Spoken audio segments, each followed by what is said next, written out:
Hey guys, welcome back. I hope you're having an amazing day. Let's get right into the stories. The first story is titled, A Kid's Revenge on the Bully Went Not Quite as Intended. A revenge story told by my best friend. He was bullied a lot as a kid. My friend was a Boy Scout, but of course there was a bully there as well, making his life miserable. When my friend was 9 to 10 years old, the Boy Scouts went on a weekend hike. They slept at a farm, all of them in the same room. The farm had a lot of apple trees. The fruit was ripe. The farmer told them to eat all the fruit they wanted. And so they did. Eating big amounts of apples has some strange effects. It is one of the few substances known to man that goes straight from the solid form to gas. When evening came, the farting started. Regarding boys' humor, nothing beats a good fart. So they had a lot of fun. My friend was very tired and was the first one to fall asleep in his sleeping bag. He suddenly woke up and looked up in an area of the human body that never sees the light of sun. The bully, of course, squatting over him and farting him straight in the face. The other boys thought it was hilarious and were howling with laughter. For my friend, this was the last drop. After a while, he pretended to fall back asleep. When everyone was fast asleep, he stood up and went over to the bully. He had his naked ass hovering an inch or two over the bully's nose. And then he fired the big cannon. He told me that if it had been a farting competition, he would have secured the gold medal for sure. The effect was instant. The sounds from the bully were a mix of screams and puking noises. He panicked and got stuck in his sleeping bag. Then, someone turned on the lights. It turned out that the fart was not entirely in gas form as intended. The horrified face of the bully had got a lot of instant freckles, and some in his mouth as well. He tried to bully my friend a few times after, but just whispering freckles was an instant mute. The next story is entitled, Neighbor chopped down a tree on my property to destroy my pool because I refused to let her access my pool. I had always dreamed of having a beautiful home, complete with a stunning pool in the backyard. When I finally found the perfect house on a quiet street, I was thrilled. It was everything I had ever wanted, and I couldn't wait to spend my weekends lounging by the pool, sipping a cold drink, and soaking up the sun. However, my excitement was short-lived when I met my neighbor Karen. From the moment I met her, I knew she was going to be trouble. She was a middle-aged woman with short, choppy hair, who seemed to enjoy nothing more than making other people's lives miserable. She was loud, brash, and had a sharp tongue that could cut through steel. I quickly learned that Karen was an entitled woman who believed that she was entitled to anything she wanted, whenever she wanted it. At first, I didn't mind Karen using my pool occasionally, but soon it became a daily occurrence. Karen would show up with her 2 unruly children, expecting me to supervise them while they splashed around in the pool. Her kids would break things, eat all my food, and leave a mess everywhere they went. I tried talking to Karen about it, but she just laughed it off and continued to use my pool without permission. Eventually, I had enough and told Karen that she and her children were no longer welcome to use my pool. Karen didn't take it well and began harassing me, showing up at my doorstep every day, demanding access to my pool. She even went as far as to sneak into my backyard when I wasn't home. It was clear that she wasn't going to give up easily. One morning, I woke up to find that my house had been vandalized. The windows were broken and the walls were covered in graffiti. I knew instantly that Karen was behind it. She had gone too far this time, and I was determined to put a stop to her behavior. I called the police and filed a report, but Karen denied any involvement. The situation escalated, and I ended up having to take her to court. It was a stressful and expensive process, but in the end I won the case and was awarded damages for the repairs to my house. Karen was forced to pay me a substantial amount of money, and she was also banned from coming within 500 feet of my property. I thought that was the end of it, but Karen wasn't one to give up easily. While I was away on a work trip, Karen hired an illegal contractor to chop down the beautiful oak tree in my backyard, hoping it would fall onto my pool and destroy it. I was devastated when I came back to find my tree gone and my pool damaged. I was angry, but I knew what I had to do. I took Karen back to court, and this time I wasn't holding back. I sued her for everything she was worth, and she was forced to declare bankruptcy. Karen lost everything, and everyone in the neighborhood knew what she had done. For a while, things were quiet. I thought that Karen had finally learned her lesson and would leave me alone. But one day, I received a package in the mail. It was a photo album filled with pictures of me and my family taken in our backyard. At first, I thought it was a gift from a friend, but then I noticed the note attached to it. It was from Karen, and the note read, "I'm watching you." I was terrified. I didn't know what to do or who to turn to. I called the police, but they said there was nothing they could do unless Karen threatened me directly. I lived in constant fear, never knowing when Karen was going to strike again. One night, I heard a loud banging on my front door. I hesitated for a moment, wondering if it was Karen or just some kids playing a prank, but the banging grew louder and more persistent, so I slowly made my way to the door. I peeked through the peephole and saw Karen standing outside, a wild look in her eyes. "Open up!" she screamed, pounding on the door. "I know you're in there!" I froze, not knowing what to do. I didn't want to let her in, but I also didn't want to provoke her any further. Before I could make a decision, the door suddenly burst open and Karen came charging inside. I stumbled backward, trying to get away from her, but she was too fast. She grabbed me by the shoulders and shook me, her fingers digging into my flesh. "You think you can just take what's mine?" she screamed, her face twisted with anger. "You think you're better than me? I'll show you who's boss." I tried to fight her off, but she was too strong. She pushed me to the ground and began kicking me, her feet connecting with my ribs and my stomach. I curled up in a ball, trying to protect myself, but the blows kept coming. It felt like it went on forever, but eventually Karen stopped and walked out of the house, slamming the door behind her. I lay there for a long time, gasping for breath and trying to process what had just happened. I knew I had to do something, but I didn't know what. I couldn't live in fear anymore. I had to stand up to Karen and make sure she couldn't hurt me or anyone else ever again. I decided to hire a private investigator to look into Karen's background and find out what she was capable of. It was a risky move, but I knew I had to do something to protect myself. The investigator came back with some shocking information. Karen had a history of violence and had been arrested several times for assault and battery. She had also been diagnosed with a personality disorder that made her prone to erratic behavior and extreme mood swings. With this information in hand, I went back to court and filed for a restraining order against Karen. This time, the judge didn't hesitate to grant it, and Karen was forced to stay away from me and my property. She was also required to undergo psychiatric evaluation and attend anger management classes. I thought that was the end of it, but Karen wasn't done yet. A few months later, I received a call from one of my neighbors, informing me that Karen had been arrested for breaking into my house and stealing some of my belongings. She had apparently gone on a rampage, smashing things and screaming obscenities before the police arrived and took her away. I felt a strange mixture of relief and sadness when I heard the news. Part of me was glad that Karen was finally behind bars where she couldn't hurt anyone else. But another part of me felt sorry for her, knowing that she was clearly suffering from some serious mental health issues that had gone untreated for far too long. In the end, I decided to sell my house and move away from the neighborhood. I couldn't bear to stay in a place that held so many bad memories for me. But I also knew that I had learned a valuable lesson through this experience, that no matter how beautiful a house may be, it's the people who live in it that truly matter. The next story is titled, Since We're Talking About Cutting in Line. When I was barely into my teens, I went to the fair with my dad and brother. There was a popular ride. We were in line and almost at the entrance. Some lady and her husband pushed their 2 sons in line in front of us. The poor kids were like, okay, and looked somewhat ashamed. So then, when they turn away, my dad tells us to walk in front of them. We did. Then we could hear the lady yell at her kids in Takahe, "Pay attention. They're stealing your spot in line." My dad said, "What's wrong with her? I can't believe she wants to raise her kids like that." And we kept going. The kids knew that what they did was wrong. The dad was just lost in oblivion, and the mom was mad. The next story is titled, I Destroyed My Family Friend's Business and Credibility. The background.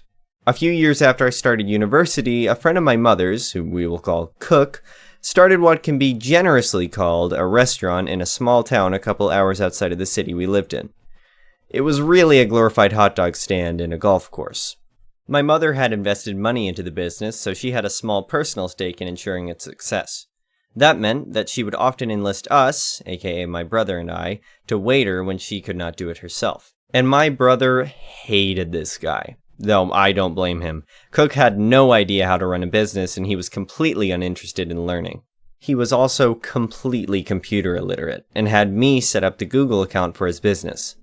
And in order to get us to work in his business, he would pick one of us up from our home, drive us 2 hours or so out of town, and we were basically stuck there until we were driven back, due to the fact that neither of us had a driver's license.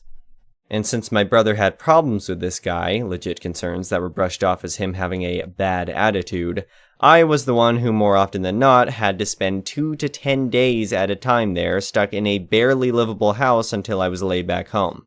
My mother was no better. C, manage a business at all. D, utilize my brother and I in the most effective way, considering my brother had already graduated from university, and I was working towards a double major in business. Furthermore, they were completely unprofessional. They would host shouting matches in Chinese for customers to hear, and the kitchen was filthy despite Cook's insistence that the kitchen was the cleanest place in a restaurant. Yeah, right. An ice rink was less slippery than the ground in there, and he would routinely touch cooked food after handling raw meat. And I distinctly remember sweeping up what I thought was a green bell pepper, only to realize it was a moldy onion ring. Even the stove area was dripping grease. Literally, a big-ass drop landed on my arm one time. They could not train staff at all. They had hired 5 people in the first year, and none of them came back the next. Cook, in particular, was especially two-faced in how he handled customers. He would smile at them and greet them, remembering details from previous conversations, and then turn to me and say in Chinese about how they're all stupid, stingy retirees with too much money and free time on their hands. All this left a great feeling of resentment for both me and my brother. Not only was it effectively trapping us to work for this completely incompetent individual, we would get basically nothing out of it. This was particularly frustrating for me because, as a business student at the time, I could see all the ways the place could improve. I even offered to write up some policies, do some inventory management, and take a look at the administrative side just to help out and get some experience for myself. They kept insisting that they didn't need it. Sure, we were paid bare minimum and the guy did know how to cook, but we have to bear with the brunt of their frustration while hiding the fact that we were sick of helping out. Until we couldn't anymore. The incident. Last year, I graduated from university. It wasn't as happy of a time as it should have been because my grandpa passed away the week before. I couldn't even celebrate the night before I walked the stage because A, I had to give part of the eulogy the previous day, and B, I had to mediate an incident between my brother, my mother, and Cook because my mother couldn't. No pre-graduation shots for me because I was stuck on the phone for 3 hours listening to how insensitive Cook was over the fact that my grandpa just passed away. But I figured that once I walked the stage and I had my diploma, I could spend that next week job hunting. No dice. Immediately after I graduated on the Monday afterwards, my mother voluntold me that I had to work 10 days in the Hellstraunt. I lasted 6 before it happened. By all accounts, it wasn't that busy of a day to start off with. There was a breakfast brunch for Father's Day that barely anyone attended, and most people that did show up wanted to order off the menu. But both Cook and my mother were incredibly stressed out, and both of them were taking it out on me. My mother spent the day micromanaging me and finding flaws in every little thing I did, like cleaning an empty table over clearing plates from a table out on the deck, to not immediately refilling coffee or water when a glass or mug was half full, to not table touching every 5 minutes. Cook just shouted a lot and gave contradictory orders every 2 minutes. But it was the combination of my mother and Cook screaming at me for a mistake I didn't even make, something about a sauce that a customer requested but they got mad about, refusing to listen to me, literally shutting me down when I opened my mouth, and Cook mocking me for breaking down in tears. I remember him saying, "You're 25, you should know better than to cry over a stupid mistake," made me realize that not only could I not handle it anymore, but I wanted to burn the place to the ground. I booked a flight out of the province that day and left a week later. I didn't even tell my mother when or why I left. The revenge. Remember how I said that not only were they completely unprofessional, but also completely computer illiterate? See, despite the fact that I was no longer in the province, I still had all the login information for the business. Furthermore, because I knew all the laws that he blatantly refused to learn, I knew all the violations that he had committed in the business. For the first part of my revenge, I signed out his computer from the Google account. I don't think it was really necessary since he never used that computer in the first place for anything other than porn, but I want to make sure that he and my mother wouldn't be able to stop me. Before I left the province, I claimed the business in review sites using the email and the business phone number. Then, I blasted every single review, positive or negative, with all the crap he used to say about customers. Any negative review was immediately mocked. Any positive review was left with a note of "Thank you, you cheap bee." Any questions were met with hostility, and it basically boiled down to "I'm right, you're wrong." I also make mentions about how he didn't wash his hands in the kitchen, and the stuff they're yelling in Chinese are insults about uppity customers. Given that it was a tourist-based town, I'm fairly certain that deep dip of sales that my brother mentioned later on was because of all those. And no one suspected a thing because my mother and cook didn't know how to work the internets, and my brother didn't care enough to look up the business. Next, I meticulously documented all the complaints that I had between my brother and myself, as well as the ones from the few people Cook had hired but never kept because he could not train them. I reported the 2 times that I slipped in his kitchen, incidents where he refused to wash his hands in between handling salad and raw meat because it took too long, and I handed those off to the Health Services Department. I also anonymously informed the Tax Revenue Agency that he was severely underreporting income, as employees were instructed only to write down the credit-debit receipts to report in sales. The third part of my revenge wasn't really my part, to be honest. Rather, it was because of his own incompetence. As I said before, he was completely computer illiterate. I didn't even have to lock out the person he hired to do accounting because he didn't bother reporting his expenses except hand them a garbage bag full of receipts. To be honest, I felt kinda sorry for them, but because their hands were tied, they couldn't dispute any of the claims that I made. What I did do, however, was text them all the things that my mother and cook said about them so that they wouldn't bother trying to defend his ass. They quit a month before the crap hit the fan, meaning that Cook was left holding the bag. So naturally, given that the business wasn't making near as much money to make rent, let alone pay off all the fines that he was slapped down with, the government repossessed everything. From everything in the dinky little house that he was renting for business purposes to every single fork and knife he bought. Because of all the health code violations, he couldn't find a job as a cook again, which was his only job for about 30 years. And because the Tax Revenue Agency knew how bad he was with managing businesses, they naturally denied him when he requested a permit to open up a growing operation. As far as I know, he's no longer in contact with my family, but his brother-in-law, who is my mom's hairstylist, mentioned that he had to move somewhere else to get away from all the bad reputation. My mother mostly got off scot-free because all of the business permits and licenses were under his name, but she lost quite a lot of money, and last I heard, my family had to move into a smaller house. And no one knew that I was the one who was doing it. My brother suspected, as he relayed details of what had happened to me, but I never confirmed it. Not that he would tell my parents, because honestly, duck that hellstrom. As for me, I'd like to say that everything's sunshine and roses, but my decision to impulsively move provinces had its ups and downs. I did manage to find a place to live and a place to work, so at least I'm alive. It's hard, but I'd rather be doing this than going back. The next story is titled, "Wanna Have Parties While I'm Away?" Guess you get what you get. So, this was back in 2007, 2008 or so. I'd been living in an apartment with a roommate that turned out to be a raging alcoholic. Things mostly weren't bad, and we both had friends over and couch surfers and the like. Well, our apartment wasn't in the greatest of shape. Some airsoft divots in the walls from a few a-hole friends, carpets stained and dirty, but they were old when we moved in, etc. But nothing that wasn't repairable. It comes to move out, we have a few weeks left, and I'm at the apartment maybe 3 or 4 days out of the week and spending the others at my grandparents' house. I got sent to work at a secondary work location, and that made more sense than driving 45 minutes each way. So, in my time at the apartment, I'm spending time packing everything I own into my little 90s Mazda Protege, getting ready to move to AZ and dealing with vacation time and transferring outside my district for work. On top of all that, I'm spending a ton of time cleaning, patching holes, etc. I leave for a few days and come back to an empty apartment. There are bags full of empty bottles and cans in the kitchen, nearly waist deep, and a beautiful hole punched in the wall near the bathroom stuffed with bendy straws. So, I take care of all that, get the stuff to patch the hole, and then leave for a few more days of work knowing that I would have to be back for the walkthrough inspection. The day after my last work day, I had messaged my roommate and told him he needed to get color match paint and paint over the repairs that I did to the hole, and he didn't do it.